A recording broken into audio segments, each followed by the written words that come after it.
Bakunzi bacu bimbonesha kure yacu Fresh TV 257 twongeye kwaramutsa ubugira kandi tukaba tubaha ikaze mu kiganiro cyacu ico nshoboye nkuko mubimenye twama tubazanira umutumire mushasha imisi yose none umunsi dufise umutumire mushasha reka tumuhe ikaze atwidondore bamwe mushobora kuba mumuzi ariko kumubona atamuzi mushobora kumenya tugiye kuganira mu kiganiro cyacu turabaha ikaze.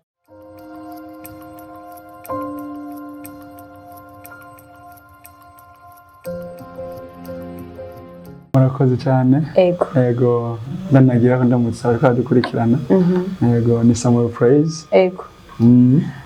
Aha, murakoze cyane turabaha ikaze muri studio zacu. Murakoze cyane. Nkuko mwavyumvise turi mu kiganiro ico nshoboye mwamaze kubona igikoresho afise hano ndweza muca mutangura kumenya ico ashoboye canke ico tugiye kuganiramo. Ashoboye byinshi nivyo ariko ico tugiye kuganiramo ubonye iki gikoresho muca mumenya ibyo byinshi tugiye kuganira muri no mwanya. Samuel Praise turabaha ikaze mu kiganiro cacu ico nshoboye. Murakoze cyane. Ego nkuko mubibona hano nubwo atabishize ko asanze ari muri ndirimbo mpimbaza Samuel Praise bugiye bitanguye akuze canke bitanguye mwivyo muri Sunday School benshi batubwiye ko twatanguye hariya. Yego umva sinyani nk'abandi ariko muri Sunday School navuke mu muryango bari barakije bazimana ariko nka ku rusengero ariko harageze igihe bihagarara byasubiye kandi kugaragara muri jewe muri 2005 maze kwiga icyo bita igice cyangwa inyigisho z'urufatiro ameze ashika 6 hama ndizera Yesu Kristo umwami n'umukiza ndabatizwa kuba ico gihe rero 2006 tukuduga ingabire yatangiye kugaragara rero ego gushika muri 2012 ndaba umurongozi wandi baririmbyi no kurongora ishengero mu gimaze no gutazira Imana hama 2015 niho natambire muri studio. Ego mu bisenze naryo ariko kanu ka praise burya tuzi guhimba cyangwa se gutazira Imana samaye tuvuze iki turakuza kuvyumva benshi batubwiye mu munsi ko dufise guhimbaza no gutazira ngo biryoshe tuko tuvuga iki mu bisanzwe ibyo byose ku muntu yamenye Imana n'ubuzima ariko ngiye ndabisigura nabitandukanye iyo tuvuze guhimbaza mwani majambo no gusenga umuntu yarahimbaza Imana n'umuntu afite n'imigendere nayo nabona umuntu yavutse ubwa kabiri akakira Kristo Yesu umwami n'umukiza uyo rero hagati yiwe n'Imana habari imigenderanire uyo niyo ashobora guhimbaza Imana kuko niyo bazi iciri iyo Mana yo dimbaza Imana tuvuga rero iciri kandi ntaho ushobora kuvuga iciri dafite imigenderanire nayo uwo nafite imigenderanire nayo ni umuntu yizeye Yesu Kristo umwami n'umukiza kuko umuntu wese adafise Kristo nta migenderanire afite Imana ntaho hahurira n'Imana kuko ni mpemu zacu ni mpemu yayo bihura. Yego nyine Samuel ko wigeze kumbwira ati guhimbaza ubundi so kuja hajya kuri podium ngo duhimbaze mu ndirimbo ati musanze mu buzima bwa misi yose cyo dukwiye gukora no guhimbaza Imana urashize ko nakandi kantu rero ngo ubutamaze kwizera ngo yakiri mu Yesu Kristo ntashobora guhimbaza Imana kuko ntahimbaza batazi bisigore ko abahimbaza no muri ibyo bintu dukora bisanzwe ko batugati ko ni gukorera Imana ni guhimbaza Imana mu kintu cyose dukora bisigure ko umuntu atavuga kabiri canke se atarizera mu Yesu wowe ntabari karakora iki kuko nta migenderanire afite n'Imana. Ego hama nico hakaba no gutazira rero umuntu wese ashobora gutazira ubonye Imana yakoze yaremye ijuru uwo nutarizera ashaka kubikora gutazira abantu bose bashaka kuvuga ko Imana yakoze bikomeye ariko guhimbaza ni intimite no kunywana n'Imana ushobora kunywana n'Imana iyo utakiriye Yesu Kristo n'umukiza. Murakoze cyane Samuel turavye uri muri bamwe mu bagize gospel mu gice cy'u Burundi ubiravye kuva ubitangwe gushika no munsi aho tugeze ko no munsi ko turavugana ubu nubundi gospel ifite ikibanza cahe twisunze kubahahoze ba legend banyu cyane tukaraba naho hakurya gato y'igihugu cacu bona gospel ifite igicapo cagu gushika no munsi donc ijambo ya gospel ni umbango bwiza ijambo ry'Imana uretse tutararishereye mu gahogo ngo mu micorangisho niho mushinge niho rufatiro rw'ishengero rya Kristo kuko tuvuze gospel ni ijambo ubutumwa bwiza ni ijambo ry'Imana kandi iryo jambo ni Kristo uyo Kristo nawe niwe buye rigomije niyo furuka niyo rigifuruka donc niyo ishenge niko rutari ishengero ryubakiyeko rero haba rero mu ishengero duciye mu ndirimbo mu gahogo mu ngabire gifise akamaro kanini kuri ishengero hamwe guhimbaza no kwitazira Imana biciye no mu kuririmba kuva kera rero uravye abatwitangiye kera aba Dawidi Asafu n'abandi ubona ko cyari ko kidasanzwe cyo guhimbaza no kwitazira Imana biciye mu gahogo rero bifise uruhare rudasanzwe mu gushima na hejuru mu gukwiza ishimwe ryayo mu kuvuga ukuri bw'Imana no gutumira benshi kumenya iyo Mana biciye muri ingabe yo kuririmba tuvuga ijambo ry'Imana. Tuje kuri Samuel nawe noneho amaze kugaragaza indirimbo zingana canke amaze gushira ku mugaragaro ibikorwa bingana gute? Maze ko indirimbo zishika nka 15 mu video kandi Ego turaho nyene Samuel benshi barinde bavuga ati aba gospel ntidushigikiwe eka mvuge abari indirimbo mpimbaza Imana kutuze gospel mengo bicike kinini gose ntidushigikirwa nje gutuma ibikorwa byacu bitagera kure abahaba ku mashengero canke n'ama media ntadushigikira ariko kandi mugakomeza babandanye bagaragaza tuma tubona ibikorwa nyene biguma biza niye mpamvu canke n'umutima basunikira kumva ko muguma mubandanya n'ubwo umengo ntibiriko bigera aho mwipfuza ko byari bikwiye kugera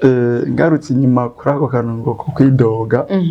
bwana bagenzi banje hariho Imana ndahamagaye hari Imana Jesse nigeze ntefura Imana ngo mpangabire kuririmba canke yo kwandika iyo yaravyumviye irabona ko izo nshoboza kwandika indirimbo nkanayiririmba no kuvuga tutaratangura gusemera ngo tumanze dusubire tugaruka ku Mana duhamagaye kuko urumva abantu tuba ko batadufasha igihe naje muri situation nigeze nabagisha inama rero nta mpamvu yo kubidogera nta mpamvu ko nije ngenda none ngaruke ndabidogere kandi tutigize dusinyirana hano namwe ngo rero ibyo nibaza ko cyo kuba hagurutse nahaguruke hama amanze ahanga abwira iyo Mana hama izo media nazimana zizana media ziza gukora ico gikorwa hatarinze kuhigaho kwidoga rero kuko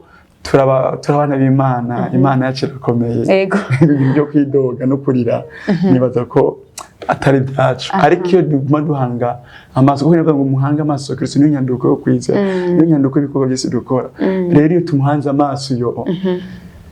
nimba hari abadadushiki Imana izozana kuko nikiwe nicaye kandi je mbivuga ngo watabujijwe muri twebwe azogisoza izozana media zitaye ibi bikorwa dukora hatabaye kwidoga no kurira ya nakoze cyane mbega mu Samuel muri ndatagira ishengero kare Samuel muvuga kwiki natagira ishengero biragoye kuko urumva umuntu wese aba afise ahantu ya partena twebwe turabarundi none utari umurundi uri umunyarwanda cyangwa umutanzania muri je ntihabura ikintu kimwe cyo uri ko utari muri kimwe muri ivyo muri urwahi donc ni kwitwa Kristo hari ishengero turafise amashengero Yesu afise ishengero rimwe ariko kandi muri amashengero hariho amashengero y'agaciro cyangwa eglise locale umuntu abarizwamwe no mu gihugu hari igihugu Burundi ariko umuntu biragenda hakageraho tukurondera ku mutumba no kwibarabara rero mu bwami bwa Kristo hariho umuntu abarizwa ku mutumba ku gacimbiri rero iyo utari aho hantu uri hehe muri Yesu uri hehe rero nibaza ko uri mwibarabara kandi mba mwibarabara nitatuze mu Rwanda nibaza rero ko umuntu wese akora igikorwa ko vyabarizwa harerewe so bw'imhemo bwiwe aho kurikiranirwa murakoze cyane reka tutarandiriye noneho nitwo kunje mu ndirimbo nyinshi n'15 ko yazitubwiye ariko reka tuvuge cyane cyane ku ndirimbo aheruka kugaragaza no vuga itaramara igihe kinini kandi ari gito cyane gose ishitse ku mugaragaro atwibutse titre yayo maze tugico twivuze ko ariyo tuzakurangiza ikiganiro cacu ni indirimbo sinkirira ariko mu ijambo ry'Imana mu byashiro Yohana gice cya 4 cya 5 aya majambo Yohana ngo yerekwa ari mu ijuru abona Imana yicaye ku ntebe y'icubahiro ngo abone Imana afise igitabo ariko ngo nyabugingo bakaba 24 n'amareka ngo bose babunama nta numwe yashoboye kumatana ico gitabo ngo ariko muri iyo ntebe ngo habaye umwagazi w'intama ngo niyo yashoboye gufata ico gitabo arakimatana n'ikimatanije no kuvuga aho niho hari hugariye gucungurwa kwacu byo kubambwa gucumita kugira byose byari biri ngaho rero mwese yakibonje gitakara birimo nta numwe mbashoboye no kuvuga nta mucungutse ngo Yohana tangwa kuri ariko mu nyuma Mike amugira ati nubirusire kuri nturire hariho umwagazi w'inamahoro ntari umuryango wa Yuda nashobora kumatana ico gitabo. Ego kugira hari umbwiye ati je nandika indirimbo nari mwishinga tuko turiga nk'iryo jambo kurivuze maze numva inspiration canke nari mwibarabara canke ndasoma Bibiliya canke byarashitse kwenda byumva muko ubundi wewe histoire derrière iyo ndirimbo ni ya histoire inyuma y'iyo ndirimbo yawe ni jambo ry'Imana. Ni jambo ry'Imana donc nurukurikirane hari kitabo cy'Abaheburayo kivuga cyane kuri Kristo muherezi mukuru izi ni mbere muri kurikirane b'indirimbo EP ya Kristo muherezi mukuru ndimo zishika zitandatu ubumva ni imwe nasohoye donc zivuga kugakiza kuko cyabaye ku musaraba donc kugakiza ku musaraba amaraso ya Kristo. Rero ndi muri uko kwegeranya rero muri Bibiliya niho nasanze ndiko ndashika muri revelation muri ubwo buryo rero hama muhera ego sinzi ngena bikora biragoye ngene usanga indirimbo yanditswe yejeje ni vy'Imana bayateguye nyene. Reka no atugiriye akantu gato kimizigana nka 30 canke 45 kugira ngo mushobore ko tubatera amatsiko kumbe natarayumva cyo bikanga kuri YouTube bashobore kwiklikira nk'icyambere subscribe like share ego comment yose ko sosa negative positive ntukari sawa cyane. Ego reka ducishize ko muri iyo misegonda katimba ka refrain Singirira